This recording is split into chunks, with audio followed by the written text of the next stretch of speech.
Amén. Yo tengo chicharrón, porque el pastor cuando anunció hace 8 días que era el culto para los niños, y le pasó, pero entonces ¿de qué hago el mensaje? ¿Para los niños o para del tema del mes, de la espiritualidad del Señor Jesús? Me dijo, haga los dos. ¿Qué chicharrón? Si ya es difícil la espiritualidad del Señor Jesús, es difícil también manejarla con los niños, pero hay un pasaje que nos va a hablar mucho acerca de eso. El mensaje es titulado En el lugar correcto. ¿Cómo es el título del mensaje? En el lugar correcto. Si quieres tomar apuntes detrás del boletín o traes tu propio cuadrito, eso es una hermosa práctica y es muy bueno porque a veces uno olvida cositas y las recuerda porque tomó notas. Vamos al libro de Lucas, capítulo 2, verso 41. El Evangelio de Lucas, capítulo 2, verso 41. Cuando tengamos el pasaje, yo te pido por favor que te coloques en pie. Con eso yo me doy cuenta que ya tienes el pasaje. Y también porque es por amor y respeto a la palabra de Dios. Lucas 2, 41. Lucas es el tercer libro del Nuevo Testamento. Muy bien. Aprovechemos para silenciar el celular. No nos pongamos a chatear. No nos pongamos a alimentar al gato. Escuchemos palabra de Dios. Los que ríen tienen el gato en el celular. Ya me di cuenta. ¿Listo? ¿Tenemos el pasaje? Sí. Dice así la palabra de Dios. Iban sus padres todos los años a Jerusalén en la fiesta de la Pascua. Y cuando tuvo 12 años, ¿quién? Jesús. Muy bien. Subieron a Jerusalén conforme a la costumbre de la fiesta. Al regresar ellos, acabada la fiesta, ¿se quedó quién? El niño Jesús. ¿En dónde? En el templo. Sin que lo supiesen José y su madre. Y pensando que estaba entre la compañía, anduvieron camino de un día. Y le buscaban entre los parientes y los conocidos. Pero como no lo hallaron, volvieron a Jerusalén buscándole. Y aconteció que 3 días después le hallaron ¿en dónde? Sentado en medio de los doctores de la ley, oyéndoles y preguntándoles. Y todos los que le oían se maravillaban de su inteligencia y de sus respuestas. Cuando le vieron, ¿quiénes? Sus padres, ¿cierto? Se sorprendieron. Y le dijo su madre: hijo, ¿por qué nos has hecho así? He aquí tu padre y yo te hemos buscado con angustia. Entonces él les dijo: ¿por qué me buscabais? ¿No sabías que en los negocios de mi padre me es necesario estar? Mas ellos no entendieron las palabras que les habló, y descendió con ellos y volvió a Nazaret. ¿Y qué dice ahí? Sujeto a ellos. Y su madre guardaba todas estas cosas en su corazón. Y Jesús crecía en sabiduría y en estatura y en gracia para con Dios y los hombres. Amén. Oremos. Papito Dios, en el nombre de mi Señor Jesús, nos presentamos delante de ti, Señor, para darte la honra y la gloria, Padre. Señor mío, te pedimos que por favor nos bendigas con tu presencia en esta mañana, Señor. Estamos hambrientos de tu palabra, Padre. Te pedimos que tu Espíritu gobierne en nuestros corazones, que el enemigo se vaya en el nombre de Jesús. Todo espíritu inmundo, todo aquello que quiera distraernos de no escuchar tu palabra, Señor, alejamos eso en tu nombre, Señor. Y te pedimos que por favor selles tu palabra en nuestro corazón. Oramos por nuestro pastor Alejandro, por el pastor Ulises, Señor. Señor, por las iglesias hijas de Patio Bonito, que en este momento quizás están predicando tu palabra. Por favor también bendíceles allá. Y que tu Santo Espíritu esté con todos nosotros. En el nombre de Jesús. Amén y amén. Por favor, toma asiento. Este pasaje fue el que me resolvió la duda con el tema que me da el pastor. Ahí Jesús es niño y también está la espiritualidad de él. Mira, cuando miramos el Evangelio de Lucas, es bonito cuando empezamos a investigar sobre el libro antes de leer el pasaje. Y leyendo sobre el libro encontramos cosas interesantes de Lucas. Lucas fue discípulo de Pablo. De los 4 evangelios, los únicos discípulos del Señor Jesús son Mateo y Juan. Marcos y Lucas no. Lucas fue discípulo de Pablo y fue un hombre que en su profesión de médico, un hombre estudiado, preparado, y siendo entregado al Señor Jesús, llegó el momento en que él se propuso hacer una historia detallada de lo que hizo el Señor Jesús. Siendo un hombre tan estudiado, pues se esforzó por hacerlo lo más detallado posible. Dicen los estudiosos que eso lo llevó a entrevistar a los discípulos, a entrevistar a la gente que estaba cerca de Dios, del Señor Jesús, y poder indagar acerca de su historia. En eso se encuentra algo curioso, y es este pasaje. Este pasaje es el único que está en los 4 evangelios. Solo lo tiene Lucas. Y dicen los estudiosos que solo lo tiene Lucas porque Lucas entrevistó a María. Y María le contó eso a él. Por eso es que al final, casi al final del pasaje dice, y ella guardaba esto en su corazón. Si lo guardaba eso en su corazón, ¿quién más sabía sobre eso? María. María. Pero Lucas la entrevista y ella le cuenta esta anécdota, esta situación.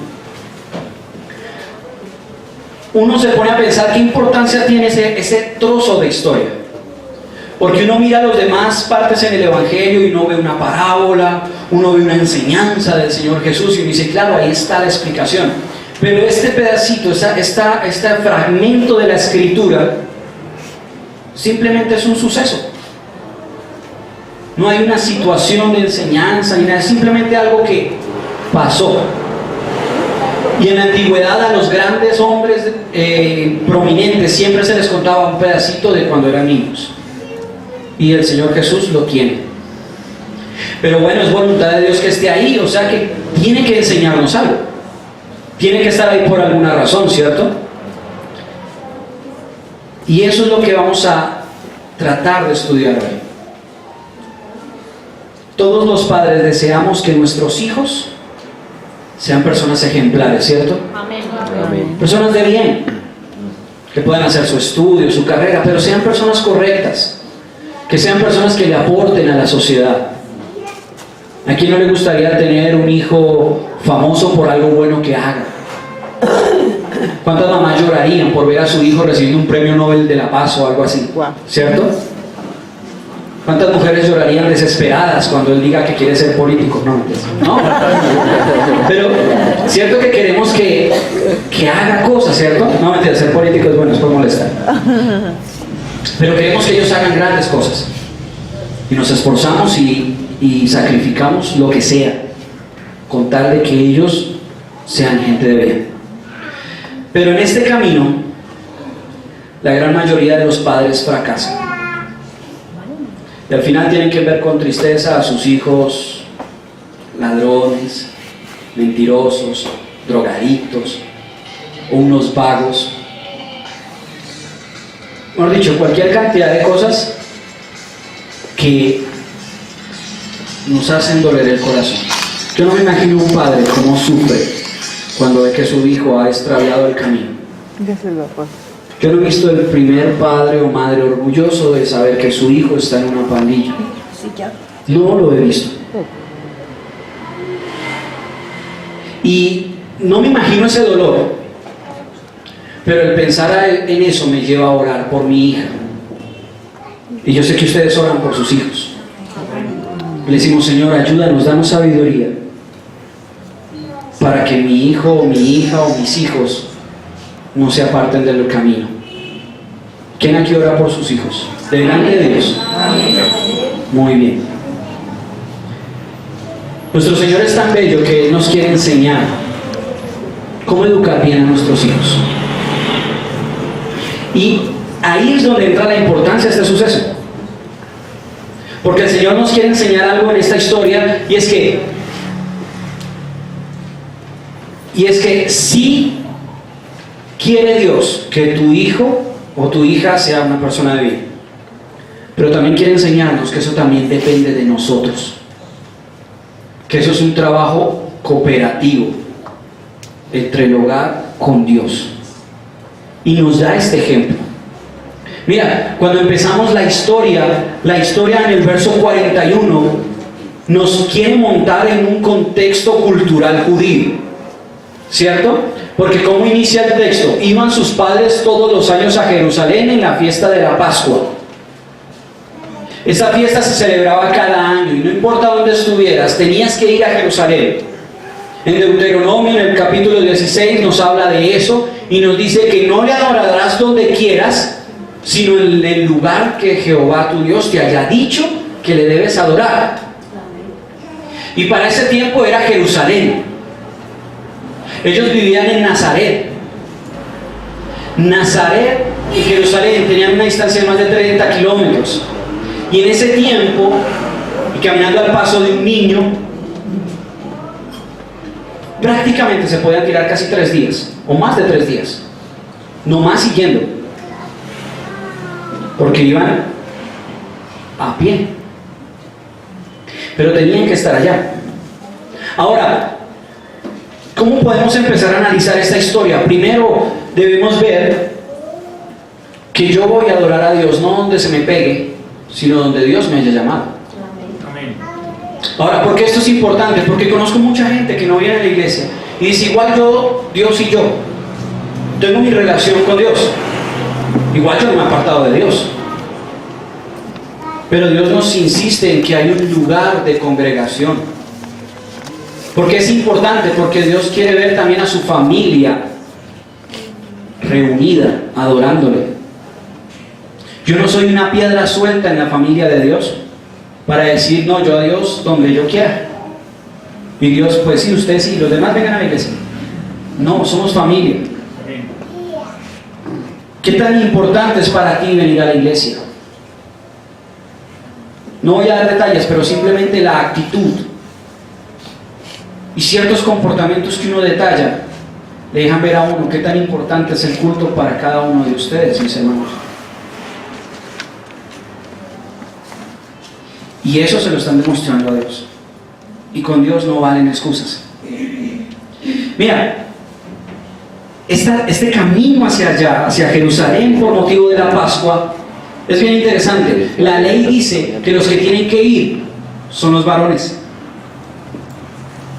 Ahí no dice que tuviera que ir las mujeres. José se lleva a su hijo a Jerusalén, pero ¿quién va con ellos también? Su esposa. Muy bien, la cultura judía enseña que no tienen que ir las mujeres, pero que las mujeres que iban en esa actitud de ir a la casa de Dios demostraban la calidad de mujeres que eran, lo piadosas que eran.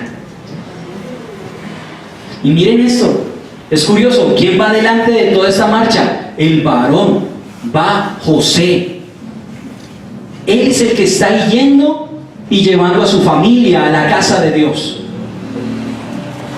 Este hombre era un hombre devoto, un hombre entregado a Dios. ¿Cuántos hombres de aquí son entregados y devotos a Dios? Amén. ¿Cuántos son los varones que llevan a su familia a la casa de Dios? Amén.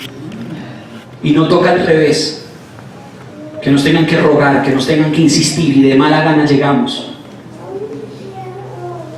El varón es el que lleva su hogar a los pies de Cristo. Ese es un varón. El que los lleva a las cantinas es un vago, es un degenerado. El verdadero varón lleva su hogar a los pies del Creador. Amén. Y este hombre lleva a su hijo y lleva a su esposa, una mujer piadosa. Bien lo decía la pastora hace un par de jueves.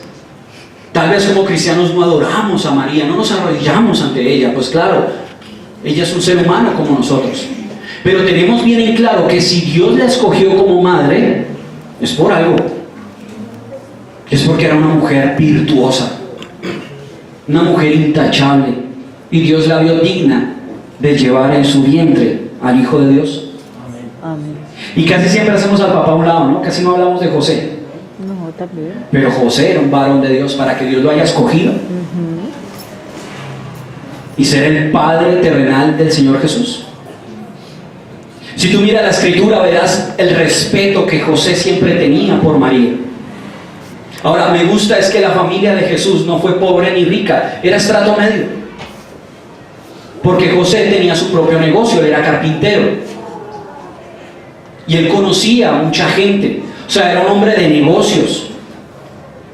Pero él podía ser un hombre de negocios y tener sus contratos y tener su trabajo, pero aquí en el pasaje, él va a llevar a su familia a la presencia de Dios. Vale gorro el negocio. No importa el trabajo. Primero Dios. Y como hombres debemos ser así. No decirle, Señor, hoy no voy porque es que tengo que hacer una extra. Tengo que hacer un turnito más. O tengo otras cosas que hacer que me dan producto. No, primero debe ser Dios. Y debemos demostrar eso en nuestro hogar. ¿Me hago entender, varones?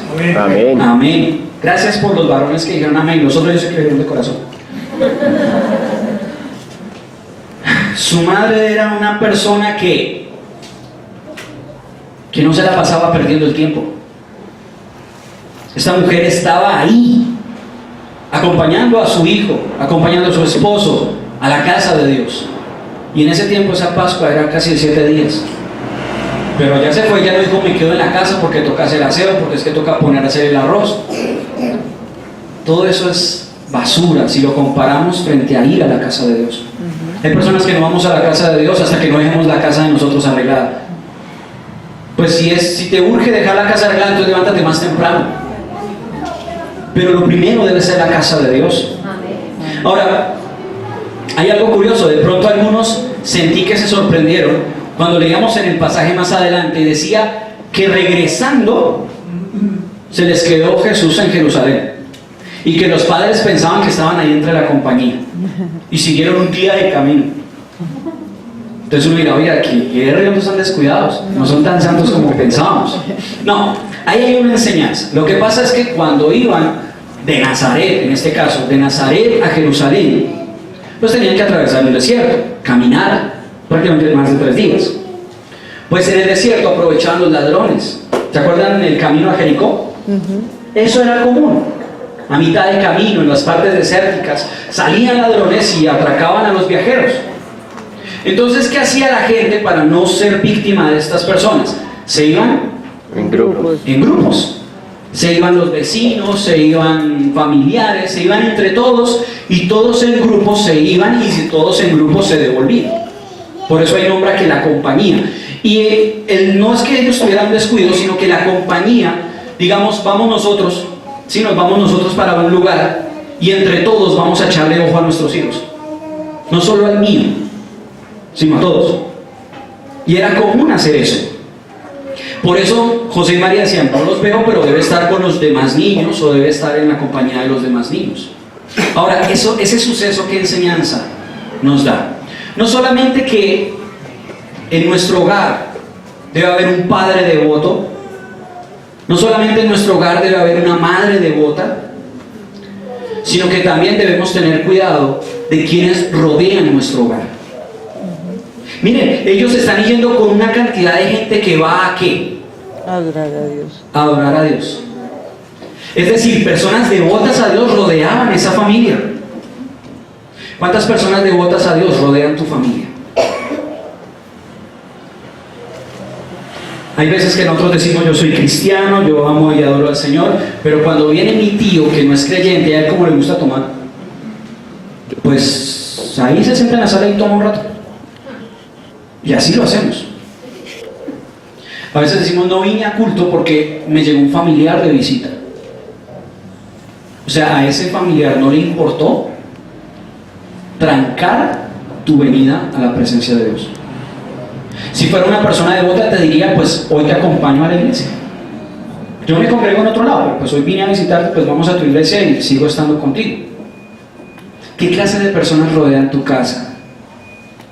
¿Qué clase de personas rodean tu familia, mis hermanos? Gente tomadora, gente fumadora, gente sin Dios en el corazón. ¿O te rodean personas que también aman a Dios, que buscan de Dios? Tienes que tener cuidado con quienes están rodeando tu casa.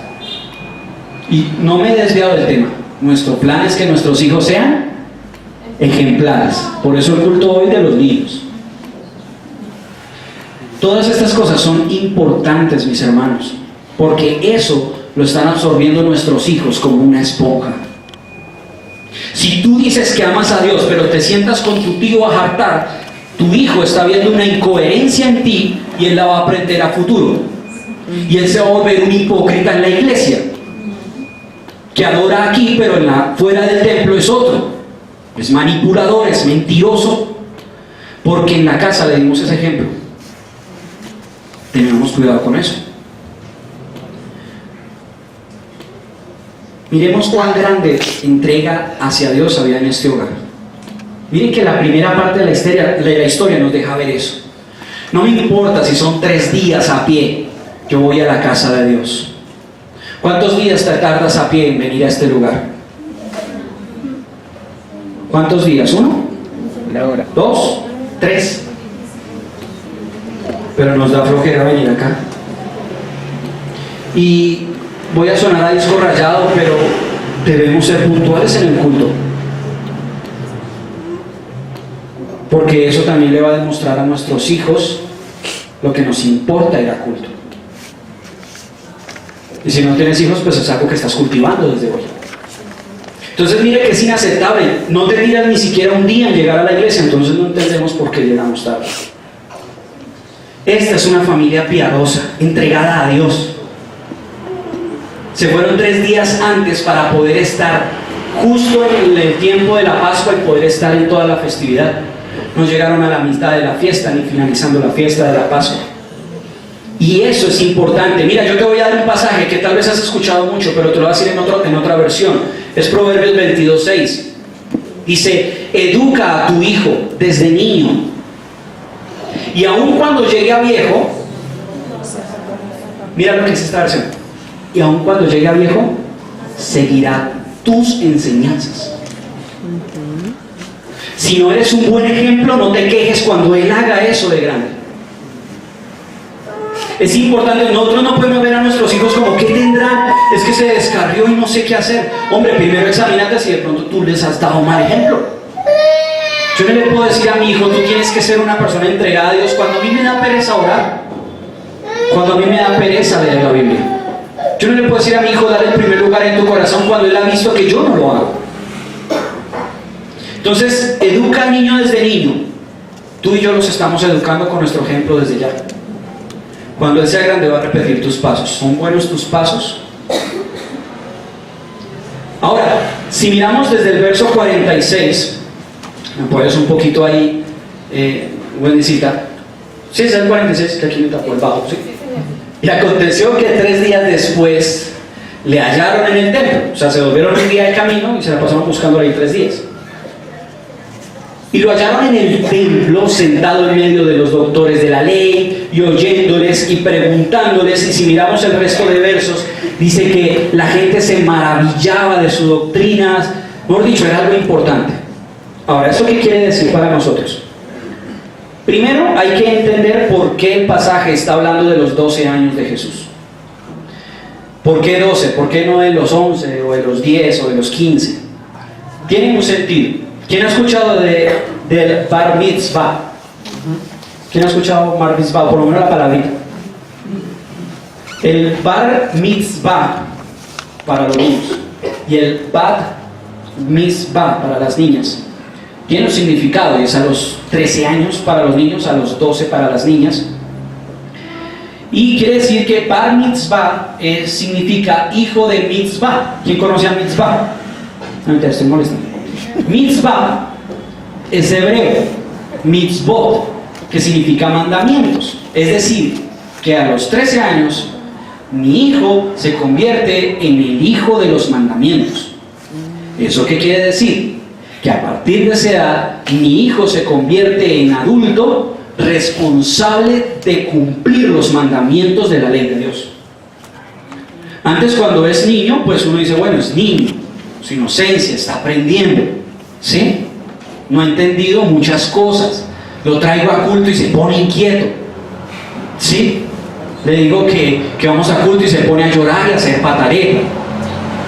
Pero es niño, vamos en el proceso de enseñanza. Pero a esa edad, según los judíos, dicen, no, ya tiene la madurez para entender que es bueno y que es malo y sujetarse a la ley de Dios.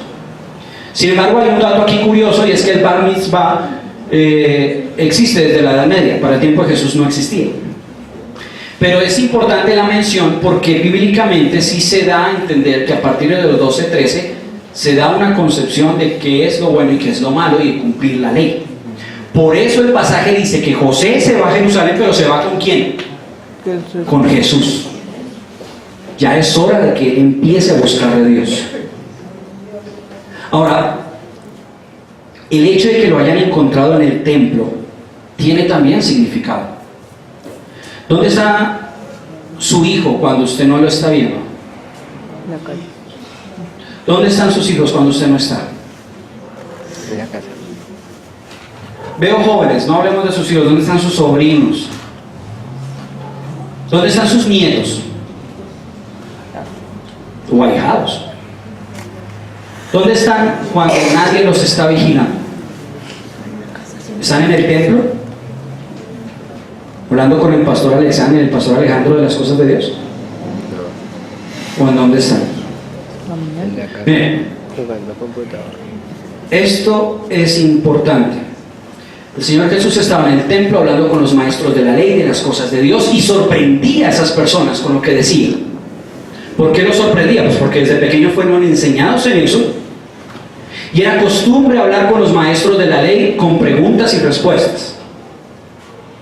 Y Él está ahí no solamente porque es el Hijo de Dios, sino porque es fruto de la educación de sus padres. Recordemos, ¿quién llevó ahí al niño Jesús? Pues los papás. ¿Eso qué quiere decir? Que el fruto que usted quiere recoger de sus hijos depende de lo que usted siembre en ellos. Si usted siembra en ellos esa devoción a Dios, esa entrega al Señor, si ellos ven en usted ese amor por Dios, le aseguro que cuando usted no ve a su hijo puede estar orando, puede estar leyendo la Biblia, puede estar buscando de Dios. Y eso no es algo iluso, lo he visto. Niños que en su tiempo libre están orando, niños que en su tiempo libre están buscando de Dios. Eso es posible. Pero eso lo tiene que sembrar usted, padre, o usted, mamá, y usted, mamá, en sus hijos. Y lo tiene que sembrar usted, adulto. Porque hay veces que el papá y la mamá dan ejemplo de devoción a Dios, pero usted no. Mira, si tú quieres que tus hijos se entreguen a Dios, entrégate tú a Dios. Y te aseguro que el día que se te pierda ese niño, vas a estar buscando de Dios. ¿Dónde está este chino? No, estaba en el parque leyendo la Biblia. Eso es posible. Si Jesús estaba ahí, era porque era fruto de la siembra de sus padres en él. Si en mi casa hablamos de Dios y de su palabra y todo lo vivimos para honrar a Dios, es natural que nuestra vida coherente se convierta naturalmente en la conducta de nuestros hijos. ¿Qué tan dedicados son tus hijos en este momento a las cosas de Dios? Dime la verdad. ¿Qué tan dedicados son tus hijos a Dios? ¿Estás luchando con alguno para que sea más juicioso con Dios, sea más comprometido? No debería ser así, ¿cierto? Te hago otra pequeña pregunta. ¿Qué tan dedicado eres tú a Dios a diario? ¿Tú eres una persona dedicada a Dios o eres dedicado a otras cosas? Al trabajo, al estudio, a tu familia, a pasarla rico, a hacer cosas. Mira, si yo no soy dedicado a Dios, no puedo pedirle a mis hijos que lo sean. Y para los que no tienen hijos, ustedes son ejemplo de muchos niños. Es más, ustedes son ejemplo de los niños de esta iglesia. Ustedes son ejemplo de mi hija. Porque cuando mi hija se sienta ahí, los ve a todos. Y sus hijos, cuando están ahí sentados, nos ven a todos. O sea, sea, somos ejemplo de muchos niños. ¿Qué ejemplo estamos dando? Y mira, a él lo encuentran, hablan todas estas cosas. Y él les dice, es que en los negocios de mi padre me es necesario estar. Otras versiones dicen, en las cosas de mi padre me es necesario estar. Y es llevar a nuestros hijos a que tengan ese sentido de pertenencia en Dios. Que ellos digan, es que eres mi papito Dios. Estaba con él, estoy hablando con él, cuento con él. Y al final, me gusta es que pasa toda esta historia, lo encuentran, pero el verso 51 y 52 dice, y descendió con ellos y volvió a Nazaret y estaba, ¿cómo? Estamos hablando del Hijo de Dios. ¿Y cómo estaba? Y su madre guardaba todas estas cosas en su corazón. Y el verso 52 dice, y Jesús crecía en sabiduría, y en estatura, y en gracia para con Dios y los hombres. Mira, aquí tenemos otra vez el cuadro de esa familia espiritual. De esa familia espiritual que forma a su hijo. Un padre devoto, una madre devota, gente devota que rodea a la familia, un niño que viene de haber estado en el templo por más de 3 días con los sacerdotes. Vemos este cuadro hermoso de esa familia espiritual que va de nuevo a su casa y se van con Dios. Pero mira que aquí lo curioso es la sujeción del Señor Jesús. Si nuestros hijos nos levantan la voz, ¿qué tal donde el Señor Jesús fuese así? Eso no me levante la voz, mamá, que yo la creé a usted. No sé, ¿cierto? Pero dice la Escritura que él fue sujeto a sus padres. Él se sujetaba a sus padres. Y les quiero comentar algo, me dio por buscar sobre esto en una página de internet judía, donde le enseñan a uno a ser judío. Yo quise mirar ese mandamiento. Y miren, muchachos, ¿dónde están ¿quiénes son hijos acá? Jóvenes. Mire, para empezar, dentro de las leyes está esto. Cuando entran los padres, los hijos se tienen que colocar de pie y se sientan cuando el papá se lo diga o cuando se haya ido, o si se va a sentar en la misma mesa que yo, hasta que el primero se siente. Miren cómo es para los judíos este mandamiento. El respeto. Yo no le puedo decir a mi papá, ¿sabe qué, papá? Estoy de acuerdo con lo que usted dijo. Dicen los judíos, o sea, si está de acuerdo o no, soy su papá, ya lo dije. Hay un respeto al punto de que si mis papás no se pueden sostener por sí mismos, también yo los tengo que sostener. Tengo que darles vestido, alimento, techo y digno. Tengo que velar por ellos. Y no importa si fueron malos o buenos. Dicen los judíos, igual ellos son los que te dieron la vida y eso jamás se lo vas a poder devolver. Y lo hacen por obediencia a misbot. ¿Se acuerdan lo de Bar Mitzvah? Por misbot, los mandamientos. ¿Qué tan respetuosos son así nuestros hijos hoy en día? Entramos a la casa, nuestros hijos se levantan y se van para la computadora, ¿cierto? Eso es lo que a veces uno ve, ¿cierto? O se encierran allá. Yo no sé si les cogemos esa pieza, pero se la pasan allá metidos. Miren, hay padres que dicen, uy, yo no sé qué hacer con este chino, comprémosle una tablet. ¿En serio? Y después están buscándome, diciendo, ay, Andrés, si usted es pastor de jóvenes, que mi hijo se la pasa pegado a esa tablet. A ver, ¿quién le dio eso? Yo digo, ¿qué hace un chino de 8 años con un celular de alta gama? Y después nos quejamos porque el niño no me pone cuidado, porque el niño no me habla. Tenemos televisor en cada pieza. Por nosotros montaríamos un plasma en el baño también. ¿Sí? ¿Sí ve? Porque nos interesa más llenar de televisores la pieza que de la palabra de Dios. ¿Cuántos de aquí se reúnen en familia a comer en el comedor? Y se reúnen a leer la palabra de Dios? ¿Por qué tan pocos? Deberíamos ser todos. Por dejar a nuestros hijos metidos en sus mundos, pues los chinos no saben socializar. No les va a hablar y no saben hablar. Jesús era una persona que socializaba demasiado. ¿Cómo lo sabemos? Pues claro, era carpintero. como su padre y un carpintero se conocía en toda la ciudad. Por eso tú ves que el ministerio del Señor Jesús, Él es tan fácil para hablar con muchas personas, entender los estratos. Pero a veces nuestros hijos están metidos en el computador, metidos en el televisor, metidos en un juego, y nosotros decimos, qué hijo tan juicioso tengo, allá está en la pieza. Y después recogemos los tristes frutos. Ahora, nuestros hijos deben honrarnos, respetarnos. Amén. Amén. ¿Usted es digno de que lo respeten? Vuelvo a preguntarlo porque como que me lo respondieron así, porque ¿usted es digno de ese respeto? Amén. ¿Ha demostrado ser digno de eso? Amén. O sea, sus hijos lo ven a usted y dicen, uy, no, pues se merece que yo lo respete por cómo habla, por cómo me trata, por cómo me dice. Claro. O debemos más bien callar ante eso.